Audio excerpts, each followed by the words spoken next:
everyone, welcome to this week's episode of Post-Match Analysis on Forever LFC. Well, they said we couldn't do it. They said we couldn't beat Park the Bus teams. They said we couldn't win ugly, and yet we did. Bit of good news and bit of bad news. Good news is that we got 3 points. We're still top 5 of the table, actually we second. We'll see what's today's story. We got 3 points. We kept a clean sheet. Unfortunately, we got injuries to Phil Coutinho. I was absolutely gutted. As soon as I saw his ankle, I said to myself, oh my word, I think that this is going to be a long-term injury. And then later on, I heard that there were pictures of him on crutches leaving the stadium. So that's a big worry. Jurgen Klopp said that it shouldn't be too serious. He said the pain was getting better. So fingers crossed. Wish you all the best. Hope you get well soon, Philippe. And that makes 3 players out. Adam Lallana, Daniel Sturridge with a muscle injury, and now Philippe Coutinho. 3 of our very vital players, and you could see Adam was missed. In the first half, you could see Adam was missed. I don't really blame our team for performing the way they did. Sunderland played 2 strikers. That doesn't mean they play them up front. Jermaine Defoe and Victor Nichibi were playing as a midfield 10, if I might say, because there were always 10 or 11 men behind the ball, including the keeper. Jordan Pickford, oh my word, he's just going to be such a great talent. He's so commanding, he's so young, he pulled off some vital saves, he manned his area really well, and then finally, the breakthrough came too. The breakthrough came, and Divock Origi. I got so excited, I almost pushed my girlfriend off a chair. It was ridiculous. I got so excited because we finally got through that defense. I hate clubs that play anti-football and just park the bus all the time. It's so annoying just for the game, just for the sport. And it's so negative and it's so frustrating because I know that everyone that comes to Anfield is going to play the exact same way. A bit of highlights, I felt, I'm always the Jordan Henderson critic. I felt he played a really, really good game defensively. He broke down the play so well. He got in front of the back four and he manned and managed that area so well. He made some vital challenges. There was a period of time with the 65th minute where Van Arnold could have played better balls through, and then that we looked a bit shaky at the back. A few terribly placed passes. I know Karius is going to have one of his passes on bloopers because that ball to... who was it? I think it was Joe Matip, and they went out for a corner with no pressure on. I don't know what he was thinking. Also, Joe Matip also put in a left foot pass for Karius, and that didn't work out properly. So we just need to stay concentrated. But at the end of the day, we still have a clean sheet. We won 2-0. Seemed quite comfortable. We bossed the game. If you see the stats, we absolutely bossed the game, and Sunderland were just looking to get a point. Fortunately for us, in the dying minutes, Sadio Mane, I have no idea where his pace came from right at the end because I know he was running all day long, and boom, gets tackled, and we have a penalty. Cool, calm, and collective. James Milner in for his 5th goal of the season. Was there ever any doubt? I don't think so. I just feel that Sadio Mane had an off game today. Just as he had at Southampton, where he could have done a lot better. But at the end of the day, we still have a win. We don't focus on individuals now. I realize that we're playing so much as a team, and as long as the team is doing well, then everyone is doing well, which is ridiculously awesome. Emre Can, I felt, had a good game. Our shooting boots just weren't on.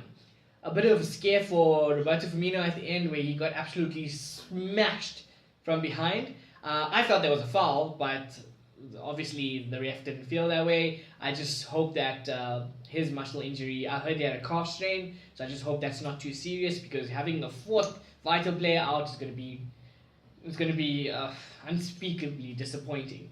How I feel is that Roberto Firmino was my man of the match because of the work rate. He pushed. It just didn't work out for him. He played 2 sublime passes, one from the right and one from the left, straight across the 8-yard box, and no one got at the end of it.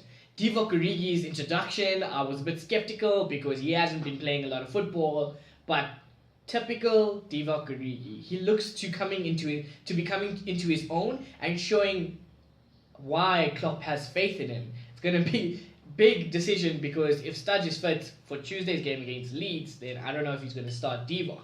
So that's a big selection dilemma, and Sturridge is not making it easier for himself by not performing on the pitch. You could see Divock, he held the ball up really well, he made intelligent runs, his pace is lightning, so him, Sadio Mane, and Roberto Firmino just kind of orchestrating whatever attack, because it was just that, it was attack, and we just couldn't penetrate. But one of my favorite moments in the game was, I think it was the 61st minute, and Klopp got up off his seat and he just spurred the crowd on. He absolutely went berserk, telling them, come on, cheer your team on. And that's what they did. The Anfield faithful, we know how frustrating it is to drop points against these teams, as we've done in the past. And these some sort of must-win teams, or teams that we're supposed to win against, we haven't done that in the past. We haven't finished them off. Or we have couple of laps of concentration and then the game is gone. They either steal a point or even steal a win. And that's the way it was looking. It was just going to hit us in the counter, and that was it. But Klopp got up, he absolutely went berserk on to the crowd, and that's when everything started clicking. Of course, it was a matter of when, not if, because I just had that kind of confidence. You could feel that something was coming. And after being 1-0 up, like I said, they had that period where Sunderland were just going for it, and our defense looked very shaky for some reason. Maybe they were too concentrated on holding that 1-0 lead instead of just playing their natural game. So after that couple of minutes of Sunderland attacking, we kind of kept calm after that, and then we started playing our natural game, and then the second goal came. So our midfield three of Henderson, Wijnaldum, and Emre Can, I felt they were so good defensively. They just orchestrated, they were so in sync.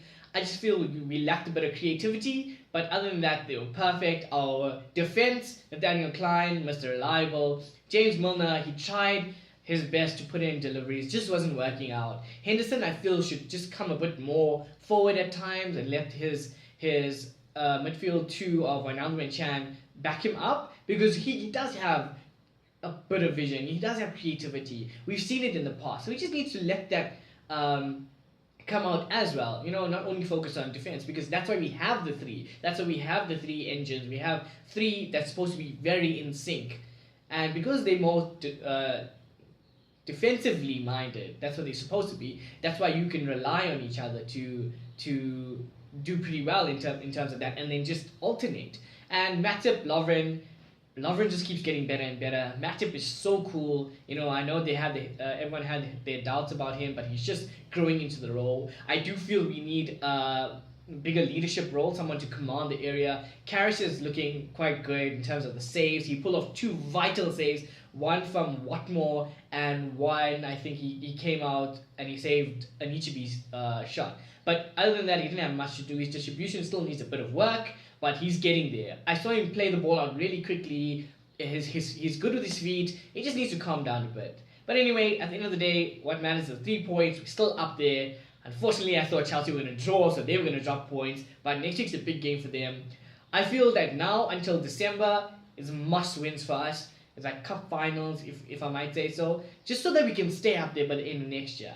And I just can't believe our team is doing so well. At one stage where I thought a lot of us used to think that it was inevitable of us losing points or dropping points against the so-called lower teams, now you don't feel that. You always feel something's going to happen. And we have such good strength in depth that I have no fear of Klopp alternating our players and putting new people in there. Big shout out to Woodburn. He made his debut, so good on you, lad. Hope there's many more to come. And yeah, can't wait for Tuesday's game. Anyway, have a good one, guys. Thanks. Enjoy the weekend.